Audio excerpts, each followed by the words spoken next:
বাচ্চাদের আজকে খুব খিদে পেয়েছে সকাল সকাল, তাই আর দেরি না করে ওদের জন্য ডিম ভাজলাম। বাচ্চারা আমার ডিম ভাজি খেতে খুবই পছন্দ করে। বড়টা তো ডিম ভাজির মরিচও এখন খেতে পারে, ছোটবেলায় খেতে পারতো না অবশ্য। তার সাথে আমার এই ছোট্ট কড়াইটার বয়সও কিন্তু হয়েছে অনেক।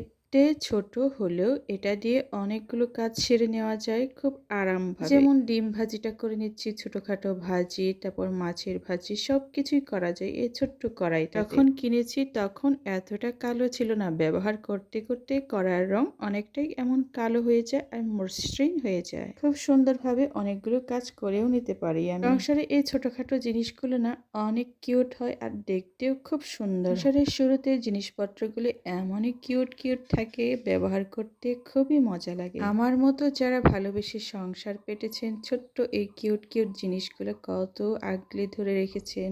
দীর্ঘদিন ধরে ব্যবহার করা জিনিসগুলো না আসলে আরো বেশি ভালোবাসার জন্ম দেয়। তো বলছিল, মামা তোমার ডিম ভাজি কি হয়েছে? আমার কিন্তু খুব খিদে পেয়েছে আজকে। সকালে ঘুম থেকে উঠেই আমি ভাত চড়িয়ে দিয়েছিলাম রাইস কুকারে, তাই ভাত হয়ে গেছে।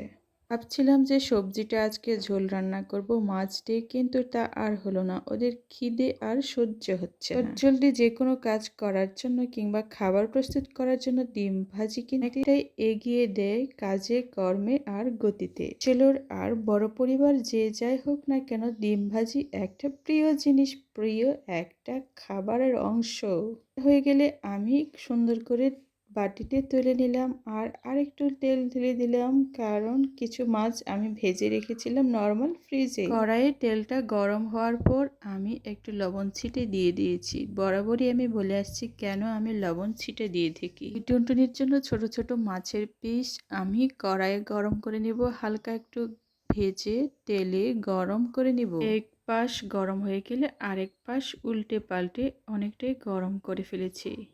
ভাজাটা আমার মনে হয় অনেকটাই গরম করে নিয়েছি। এখন এটাও আমি উঠিয়ে নিব ভালো করে ভাজার পর। ভেতরের অংশগুলো যাতে ভালোভাবে হয় সেই কারণে আমি সবগুলো মাছ হালকা হালকা ভেঙে দিলাম, এতে করে খুব সহজে মাছটা আরো তাড়াতাড়ি হিট হবে আর মচমচে হয়ে যাবে। মাছগুলো আমি অনেক আগেই ভালো করে রেডি করে রেখে দিয়েছিলাম হালকা ভেজে নর্মাল ফ্রিজে, কারণ ডিপ ফ্রিজে রাখা মাছগুলো নর্মালি নিয়ে আসতে অনেকটাই সময় লাগে। এই সময়টা যাতে আমার অন্য কাজে আমি সময় দিতে পারি সেই কারণে আমার এই পদ্ধতি নিশ্চয়ই অনেকেরই ভালো লাগতে পারে, অনেকের ভালো নাও লাগতে পারে। কিছু মিষ্টি কুমড়া ভাজি ছিল, আমি এগুলোর সাথে সেটাও গরম করে দিচ্ছি। অবশ্য আমি ভাবছি এখন আর ফ্রিজের তরকারি রেখে আমি আর বাচ্চাদের খাওয়াবো না। পরের বার আমি সবসময় টাটকা রান্না ওদেরকে খাওয়ানোর চেষ্টা করব। যদিও আজকে আমি করতে পারিনি, তবে আমার মনোমানসিকতা কিন্তু একেবারে আজকে থেকে ঠিক হয়ে গেছে। আজকে আমাদের ঘুম থেকে উঠতেই অনেকটা দেরি হয়েছে। যদিও আমি তাড়াতাড়ি ঘুমাতে চেয়েছিলাম, তারপরও হয়নি, অনেক দেরি করে রাতে ঘুমাতে হয়েছিল। একটা জিনিস এখনো মনে আছে, বড়জনরা বলেছিল যদি রাতে তাড়াতাড়ি ঘুমাতে যাওয়া হয় তাহলে সকালে সকালে ঘুমটা ভেঙে যায়। দেরি করে ঘুমাতে যাওয়ার কারণে আজকে হচ্ছে আমার এই পরিণতি। এই খাবারগুলো আমি হয়তো খেতাম বাসি গরম করে, কিন্তু আজকে বাচ্চাদের খাওয়াতে হচ্ছে মিষ্টি কুমড়া এই ভাজিটা। বাসি মানে এটাই বলতে চেয়েছি যে এই খাবারটা কিন্তু ভালো, একবারে নর্মাল ফ্রিজে করে রাখা, তবে এটা আজকের রান্না নয়, গতকালকের রান্না ছিল। চটপট করে হয়ে গেলে ওদের খাবার রেডি। এখন হচ্ছে ওদের জন্য গরম সাদা ভাত, তার সাথে আছে গরম গরম ডিম ভাজা আর গরম গরম মিষ্টি কুমড়া। এটা হচ্ছে ওদের খানা এখন। ওদেরকে খাওয়াতে খাওয়াতে আমার খাওয়াটাও হয়ে যাবে একসাথে। অনেক কিছু রেডি করে ফেললাম শুধুমাত্র ওদের জন্য। আবার তো রেডি, এখন দিয়ে দিব, ওরা নিজেদের মতো করে বসে বসে খাবে। আজকে আমি রান্না করব ডালের সাথে ডিম, তারপর পুয়ের ডাঁটা পাটা একসাথে চচ্চড়ি। গরম কড়াইয়ে তেল ঢালার পর তেলটা গরম কতটুকু হয়েছে জানার জন্য আমি লবণটা ছিটে দিয়েছি। তারপর আরেকটি কারণ আছে, সেটা তো আমি সবসময় বলে থাকি। গরম তেলে আমি আরেকটা জিনিস করেছি, সেটা হচ্ছে অল্পটুকু 1 চিমটি জিরে নিয়ে সেটা ফোড়ন দিয়েছি। পেঁয়াজ কুচিও দিয়ে দিয়েছি, তারপর আরও রসুন একসাথে সবগুলো এখন ভাজা ভাজা করব। আর 2টা রাজকুমারী যেহেতু ঝাল খুবই কম খেতে পারে, তার কারণে আমি কি করলাম, শুধু একটা সবুজ কাঁচামরিচ দিয়েছি। এগুলোর সাথে আমি ধুয়ে রাখা মসুর ডালটাও দিয়ে দিলাম। মসুর ডাল অনেক আগে থেকে ধুয়ে পরিষ্কার করে রেখে দিয়েছিলাম। আমি ভাবলাম এখন এটা আমি ভালো করে মাখা মাখা করে চচ্চড়ি করব অনেক সুন্দর করে। আসলে এগুলো একসাথে ভুনা ভুনা মাখা মাখা করে ভাজবো। এখন কড়াইয়ে ভালো মতো তেল মশলা দিয়ে একসাথে এটা ভালো করে ফুটতে অনেকটাই সময় লাগবে, যেহেতু সেই কারণে আমি কি করেছি, ডাল কিন্তু অনেক আগে ভালো করে ধুয়ে পানি ঝরিয়ে রেখেছিলাম। এর মতো হালকা হলুদও দিয়ে দিয়েছি। তারপর আমি কি করব, হালকা একটু শুকনো মরিচ এড করব এর সাথে। আমি এর আগেও একবার বলেছি ওরা খুব একটা ঝাল খেতে পারে না, যার কারণে আমার শুকনো মরিচের গুঁড়োটা একেবারেই কম হবে। এভাবে চচ্চড়ি মাখা মাখা করে রান্না করলে না আমার বাচ্চারা খুব ভালো করে ভাত খেতে পারে, সাদা ভাত। সাথে তো আছে পুঁইয়ের ডাঁটা আর পাতা, আরো মজাদার জিনিস ওদের জন্য। পুঁইয়ের ডাঁটা মাখা মাখা রান্না করলে একেবারেই নরম হয়ে তুলতুলে হয়ে যায়। মাঝে মধ্যে রান্না করি আমি ঠিক এইভাবে, তবে বাচ্চার বাবার হচ্ছে আলাদা কথা। আমার কাছে নাকি এটা একেবারে বেমানান সবজি, বেমানান একটা রেসিপি।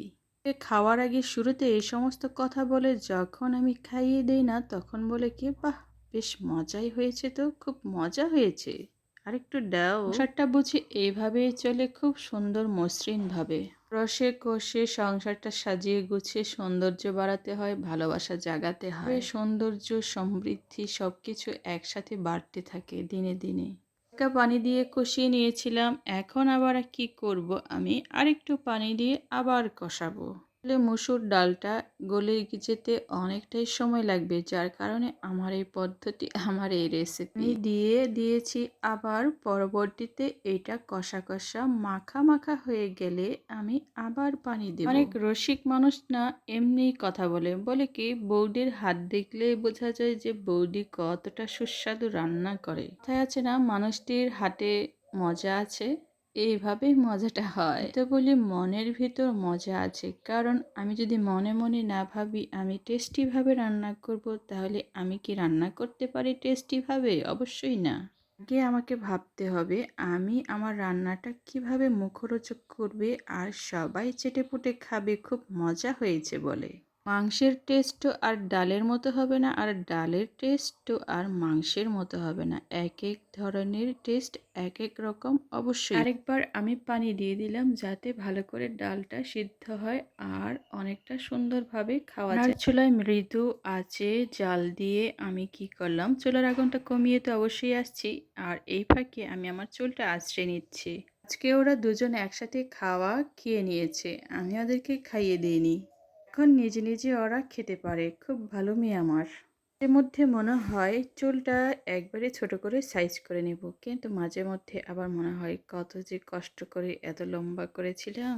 এই পরনের ড্রেসটি আজকে বাচ্চার বাবা নতুন কিনে নিয়ে আসছিল সবার জন্য, শুধু আমার জন্য নয়। মাঝে মধ্যে গিফট পেতে খুবই ভালো লাগে, মনে আনন্দ লাগে, যেন আমার এই ছোট্ট টুনটুনির মতো করে কি মিষ্টি হাসি, নিষ্পাপ নিষ্কমল হাসি। কাজের ফাঁকে ফাঁকে ওর সাথে এমন খুনসুটি করতে আমার খুবই ভালো লাগে, খুবই মজাদার সময় কাটায় ওর সাথে আমি। দুষ্টুমি তো অবশ্যই সে আমার সাথে করে বেড়ায়, এখন অভিমানও করতে শিখে গেছে, খুব বেশি অভিমান কম নয়, আবার সাথে দুষ্টুমি করলে খুব মজা পাই। তা বলে এখন খুবই ইশারা আঙ্গিতে ইঙ্গিত করে করে কথা বলতে জানে। সৃষ্টিকর্তার কাছে অনেক অনেক ধন্যবাদ, কারণ এই সুন্দর সময়টুকু হয়তো আর ফিরে পাবো না। আজকে আস্তে আস্তে আমি আরও তো বেড়ে উঠছি, আরও তো বয়স বাড়ছে। এবার আমি গোটা একটা ডিম ছেড়ে দিলাম, গোটা ডিম যাতে আরেকটু ঘন হয় এই কারণে হালকা আঁচে রেখে দিয়েছি। আগুনের আঁচ আমি অনেক আগে একেবারে কম করে দিয়েছি, যাতে বুটবুট করে ডালগুলো খুব সুন্দর করে ফুটে আর ঘনত্ব বেড়ে যায়। কিছুক্ষণ রাখার পর আমি আবার কি করলাম, একটু লবণও টেস্ট করলাম, কারণ লবণটা একেবারেই কম ছিল আমার রান্নায়। রান্নার আয়োডিন আরও মজাদার করার জন্য রান্নার কয়েক মিনিট আগে লবণটা টেস্ট করে আবার লবণ দিতে হয়। ডিমটা আমার থকথকে একটু আঁটো হয়ে গেছে, তখন আমি কি করলাম, আবার লবণটা টেস্ট করে নিচ্ছি, যাতে কোনো অংশে লবণটা বেশি না হয়ে যায় আর কমও না হয়ে যায়। লবণ এমন একটি জিনিস, রান্নায় যদি কম পড়ে যায় তাহলে সে রান্নার স্বাদ একেবারেই হয় না। লবণের টেস্ট রান্নার স্বাদ বাড়িয়ে দেয়। লবণটা কম হলে ভালো ঠিক করে নেওয়া যায়, আর বেশি হয়ে গেলে একটু কেমন জানি দুশ্চিন্তায় পড়ে যায়।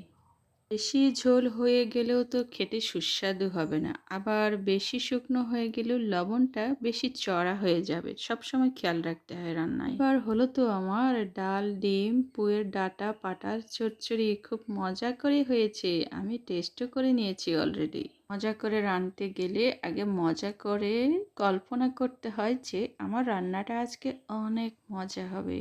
এটা হচ্ছে আমার মনের ধারণা, আমি সবাইকে করতে বলিনি। আবার আমি যেমনটা করি এই আর কি, টিক টিক টিক। প্রায় আমার শেষ।